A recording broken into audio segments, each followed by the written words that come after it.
ನಮಸ್ತೆ ಎಲ್ರಿಗೂ. ಎಲ್ಲ ಹೇಗಿದ್ರಾ? ಚೆನ್ನಾಗಿದ್ರಾ ಅನ್ಕೋತೀನಿ. ನಾನು ಚೆನ್ನಾಗಿದ್ದೀನಿ. ನಾನು ನಿಮ್ಮ ವೀಣಾ ಸುರೇಶ್. ಎಲ್ಲರಿಗೂ ನನ್ನ ಕಾರ್ಯಕ್ರಮವಾದ ಕಥಾ ಸರಣಿ ರಾಗಸುತಿ ಜೊತೆ ಕಾರ್ಯಕ್ರಮಕ್ಕೆ ಆತ್ಮೀಯ ಸ್ವಾಗತ. ಇದು ನನ್ನ ಇನ್ನೊಂದು ಕತೆ, ಮಳೆ ಸುರಿಸಿ ಮುಗಿಲು ಹಗುರಾದಂತೆ ಅಂತ ಕತೆ ಹೆಸರು. ಪ್ಲೀಸ್ ಎಲ್ಲ ನೋಡಿದವರು ಕೇಳಿದವರು ಎಲ್ಲರೂ ತಪ್ಪದೆ ಸಬ್ಸ್ಕ್ರೈಬ್ ಮಾಡ್ಕೊಳ್ಳಿ. ಲೈಕ್ಸು ಕಮೆಂಟ್ಸು ಕೊಡೋದನ್ನು ಮರಿಬೇಡಿ. ನನ್ನ ಹಿಂದಿನ ಕತೆಗೆ ಕೊಟ್ಟಂಥ ಪ್ರೋತ್ಸಾಹನೇ ಈ ಕತೆಗೂ ಕೊಡ್ತೀರಾ ಅನ್ಕೋತೀನಿ. ನೀಕು తెలుసా ಮಂದ, ನಿಂಗೆ ಗೊತ್ತಾ ಮಂದ, ಇದು ಯಾವುದೋ ಫ್ಯಾಷನ್ ಡಿಸೈನಿಂಗ್ ಕಂಪನಿ ಅಂಟ. ಯಾವುದಾದ್ರೆ ನನಗೇನು, ನನಗೆ ಕೆಲಸ ಕಾವಾಲಿ, ಕೆಲಸ ಬೇಕು ಅಂತೆ ಅಷ್ಟೇ ಎಂದು ತನ್ನ ಗೆಳತಿಗೆ ಹೇಳುತ್ತಿದ್ದಳು ಕುಂಕುಮ. ಅರ್ಧಂಬರ್ಧ ತೆಲುಗು, ಅರ್ಧಂಬರ್ಧ ಕನ್ನಡದಲ್ಲಿ.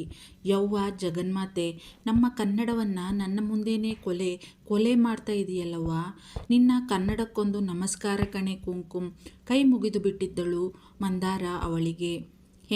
ಹೆಂಗೆ ನಾವು ಏನಂದೆ ಏನಂದೆ ಏನಂದೆ ನೀವು? ನಾನು ಅದು ಈ ಕನ್ನಡದ ಕೋರಿ ಕುಂಕುಮ.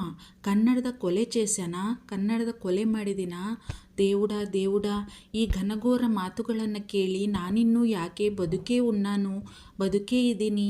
ಈ ಅನ್ಯಾಯವನ್ನು ಕೇಳುವವರು ఎవರೂ ಲೇರಾ? ಯಾರೂ ಇಲ್ವಾ? ನಾಟಕದ ಅಳು ಶುರು ಮಾಡಿದ್ದಳು ಹುಡುಗಿ. ಅವಳ ನಾಟಕ ನೋಡಿ ಅವಳನ್ನು ಅಟ್ಟಿಸಿಕೊಂಡು ಓಡಿದಳು ನಗುತ್ತಾ ಹೊಡೆಯಲು ಮಂದಾರ. ಒಂದು ಪುಟ್ಟದಾದ ರೂಮಲ್ಲೇ ಅವರಿಬ್ಬರ ವಾಸ.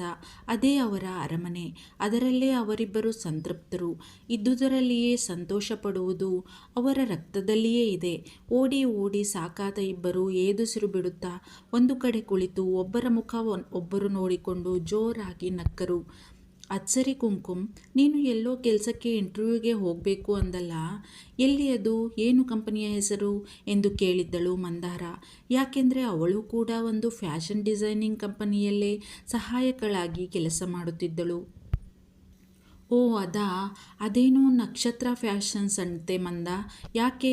ತಕ್ಷಣ ಏನೋ ಹೊಳೆದಂತಾಗಿ, ಮಂದ, ನೀನು ಕೂಡ ಯಾವುದೋ ಫ್ಯಾಷನ್ ಕಂಪನಿಯಲ್ಲೇ ಅಲ್ವಾ ಕೆಲಸ ಮಾಡ್ತಾ ಇರೋದು? ಖುಷಿಯಿಂದ ಕಣ್ಣರಳಿಸಿ ಕೇಳಿದ್ದಳು ಕುಂಕುಮ. ಏನು ನಕ್ಷತ್ರ ಫ್ಯಾಷನ್ಸಾ? ಕುಂಕುಮ್, ನಾನು ಅಲ್ಲೇ ಅಲ್ವೇನೆ ಕೆಲಸ ಮಾಡ್ತಿರೋದು. ಸೂಪರ್ ಅಲ್ವೇನೆ. ನಿಂಗೂ ಅಲ್ಲೇ ಕೆಲಸ ಸಿಕ್ಕಿದ್ರೆ ನಾವಿಬ್ಬರು ಅಲ್ಲೂ ಒಟ್ಟಿಗೆ ಇರ್ಬೋದು. ಅಟೆಂಡ್ ಮಾಡ್ತೀಯಾ ತಾನೇ ಇಂಟರ್ವ್ಯೂನ? ಖುಷಿಯಿಂದ ಕೇಳಿದ್ದಳು ಮಂದಾರ. ವಾ, ಹೌದಲ್ಲ ಮಂದ, ನಾನು ಮರ್ತೇ ಹೋಗಿದ್ದೆ. ನಿಂದು ಅದೇ ಕಂಪನಿ ಕದಾ ಅಲ್ವಾ? ಅದೇ ಯೋಚನೆ ಮಾಡ್ತಾ ಇದ್ದೆ ಕಣೆ ಮಂದ. ಹೋಗಬೇಕೋ ಬೇಡವೋ ಅಂತವ. ನಾನು ಓದಿರೋದು ನರ್ಸಿಂಗ್, ಕೆಲಸ ಮಾಡ್ತಿರೋದು ಹೋಮ್ ನರ್ಸಾಗಿ. ಅದು ರಾತ್ರಿ ಟೈಮ್ ಅಲ್ವಾ? ಅದೊಂದೇ ಕೆಲಸ ನಂಬ್ಕೊಂಡ್ರೆ ಕಷ್ಟ ಅಂತವ ಬೇರೆದು ಟ್ರೈ ಮಾಡ್ತಿದ್ದೆ. ಹಗಲು ಹೇಗೋ ನಾನು ಫ್ರೀ ಅಲ್ವಾ, ಅದಕ್ಕೆ.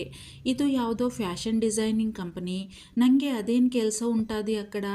ಅಲ್ಲೇನು ಕೆಲಸ ಇರುತ್ತೆ? ಅದೇ ಡೌಟ್ ನನಗೆ. ಆದರೆ ಈಗ ನೀನು ಅಲ್ಲೇ ಇರ್ತೀಯ ಅಲ್ವಾ? ತಪ್ಪದೇ ಅಟೆಂಡ್ ಆಗ್ತೀನಿ ಅಂದಳು ಕುಂಕುಮ. ನೀನು ಯಾವ ಬೇಸಿಸ್ ಮೇಲೆ ಕೆಲಸಕ್ಕೆ ಅಪ್ಲಿಕೇಶನ್ ಹಾಕಿದ್ದೆ ಕುಂಕುಮ್? ಅದೇ ಬೇಸಿಸ್ ಮೇಲೆ ಕೆಲಸ ಕೊಡ್ಬೋದು ನಿಂಗೆ ಎಂದಳು ಮಂದಾರ. ಅದ್ಯಾವುದಕ್ಕೆ ಏನೇನು ಕೊಟ್ಟಿದ್ದೀನೋ ಮರ್ತೇ ಹೋಗ್ಬಿಟ್ಟಿದೆ ಕಣೆ ಮಂದ. ಇದಕ್ಕೆ ನನ್ನ ಇರೋ ಬರೋ ಟ್ಯಾಲೆಂಟ್ಗಳನ್ನೆಲ್ಲ ಬರೆದು ಹಾಕ್ಬಿಟ್ಟಿದ್ದೆ ಅನ್ನಿಸ್ತಿದೆ ಎಂದಳು ಚಿಂತೆಯಲ್ಲಿರುವಂತೆ ಮುಖ ಮಾಡಿ ತಮಾಷೆಯಾಗಿ ಕುಂಕುಮ. ಹೌದೌದು, ನೀನು ಹೆವಿ ಟ್ಯಾಲೆಂಟೆಡ್ಡು ನೋಡು. ಮುಚ್ಕೊಂಡು ಹೇಳೆ, ಯಾವ ಬೇಸಿಸ್ ಮೇಲೆ ಹಾಕಿದೀಯ ಅಪ್ಲಿಕೇಶನ್ನು? ಜೋರಾಗಿ ನಕ್ಕವಳು. ಇನ್ನೇನೈತೆ ನನ್ನ ಹತ್ರ ಅಂತ ಟ್ಯಾಲೆಂಟು ಹೇಳು. ಅದೇ ನಾನು ಸ್ಟಿಚ್ಚಿಂಗ್ ಕ್ಲಾಸ್ಗೆ ಹೋಗಿದ್ನಲ್ಲ, ಅದರ ಸರ್ಟಿಫಿಕೇಟ್ ಕೂಡ ಇದೆ ಅಲ್ವಾ ನನ್ನ ಹತ್ರ. ಅದನ್ನೇ ಹಾಕಿದ್ದೀನಿ. ಮತ್ತು ನರ್ಸಿಂಗ್ ಟ್ರೈನಿಂಗ್ ಆಗಿದೆ ಅಂತಲೂ ಹಾಕಿದ್ದೀನಿ. ಅದು ಯಾವುದರ ಆಧಾರದ ಮೇಲೆ నాకు ಇಂಟರ್ವ್ಯೂ చేస్తారో, ನನಗೆ ಇಂಟರ್ವ್ಯೂ ಮಾಡ್ತಾರೋ ದೇವರಿಗೆ ಗೊತ್ತು ಎಂದಳು. ಆಹಾ, ಏನು ತಲೆನೇ ನಿಂದು. ಒಳ್ಳೆ ಕೆಲಸನೇ ಮಾಡಿದೀಯ ಬಿಡು. ಅಲ್ಲ, ಒಂದು ಸ್ಟಿಚ್ಚಿಂಗ್ ಸರ್ಟಿಫಿಕೇಟ್ ಇದೆ ಅಂತ ಹಾಕಬೇಕಿತ್ತು, ಅಥವಾ ನರ್ಸಿಂಗ್ ಆಗಿದೆ ಅಂತ ಹಾಕಬೇಕಿತ್ತು. ಎರಡೂ ಹಾಕಿ ಬಂದಿದ್ದೀಯಾ. ಹೇಗೆ ಪ್ರಿಪೇರ್ ಆಗ್ತೀಯ ಮತ್ತೆ? ತಲೆ ಚಚ್ಚಿಕೊಂಡಳು ಮಂದಾರ ಇವಳು ಮಾಡಿಕೊಂಡ ಎಡವಟ್ಟಿಗೆ. ಮತ್ತೆ ಹೆಂಗೆ ನಾವು? ಕಾಲರ್ ಎತ್ತಿ ತನ್ನ ಪ್ರತಾಪ ತೋರಿಸಿಕೊಂಡು ನಕ್ಕಳು ಹುಡುಗಿ.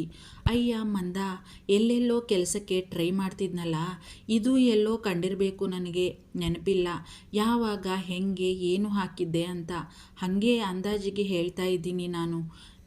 ಹಿಂಗಾಗಿರಬೇಕು ಅಂತವ. ಅದೇನಾರ ಆಗಲಿ, ನನಗೆ ಕೆಲಸ ಬೇಕು ಅಷ್ಟೇಯ. ಈಗಂತೂ ನೀನು ಅಲ್ಲೇ ಇರ್ತೀಯಲ್ಲ, ನಾನು ಗ್ಯಾರಂಟಿ ಅಟೆಂಡ್ ಮಾಡ್ತೀನಿ ಇಂಟರ್ವ್ಯೂನ ಎಂದಳು ಖುಷಿಯಿಂದ ಕುಂಕುಮ. ನಕ್ಕು ಸುಮ್ಮನಾದಳು ಮಂದ. ಅವಳ ಹುಡುಗಾಟದ ಬುದ್ಧಿ ಗೊತ್ತಿರುವುದೇ ಅವಳಿಗೆ. ಆದರೆ ಹುಡುಗಿ ಬಹಳ ಜವಾಬ್ದಾರಿ ಇರುವವಳು. ಕೆಲಸ ಅಂತ ಬಂದರೆ ತನ್ನ ಪೂರ್ಣ ಸಾಮರ್ಥ್ಯ ಹಾಕಿ ಕೆಲಸ ಮಾಡುವ ಛಾತಿ ಇರುವವಳು.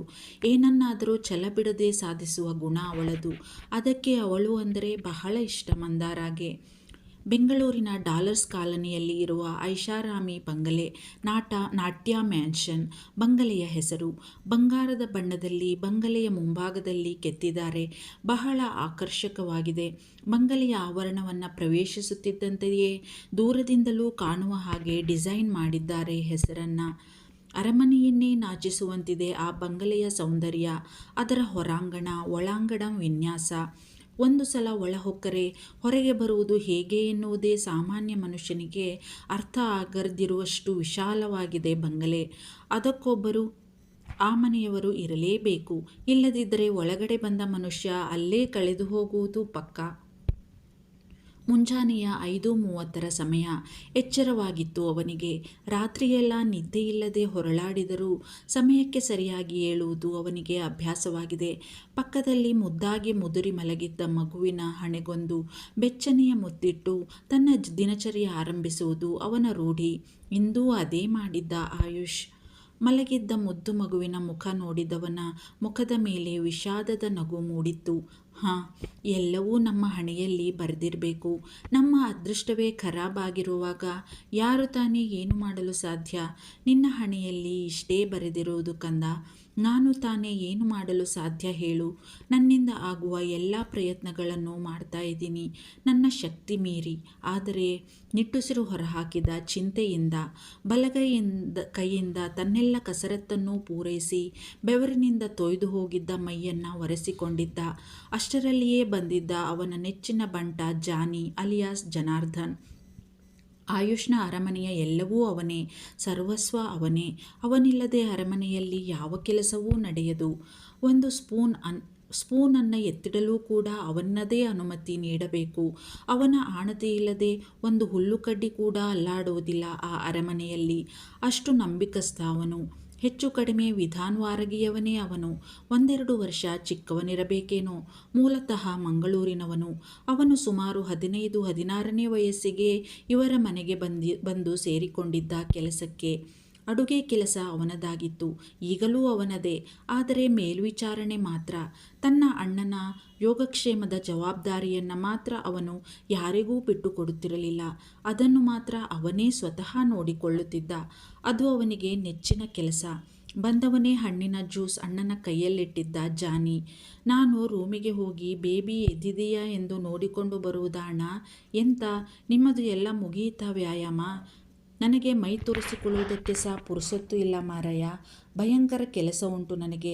ನಾನು ಇನ್ನು ಬರುವುದಾ ಅಣ್ಣ ಎಂದಿದ್ದ ಉದ್ದಕ್ಕೆ ಅವನದೇ ಭಾಷೆಯಲ್ಲಿ ಜಾನಿ ಅಲಿಯಾಸ್ ಜನಾರ್ದನ್.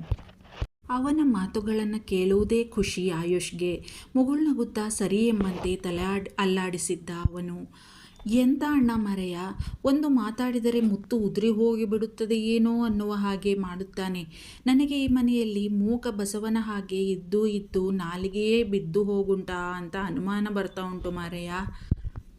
ಅದಕ್ಕೆ ತಕ್ಕ ಹಾಗೆ ಈ ಮನೆಯ ಕೆಲಸದವರೂ ಉಂಟು. ಬಾಯಿ ಉಂಟೋ ಇಲ್ಲವೋ ಇವರಿಗೆಲ್ಲ ಎಂದು ನನಗೆ ಸಿಕ್ಕಾಪಟ್ಟೆ ಅನುಮಾನ ಬರ್ತಾ ಉಂಟು. ಮಾತು ಆಡದೇ ಇರುವುದು ಅದು ಒಂದು ಬದುಕ ಮಾರಯ್ಯ.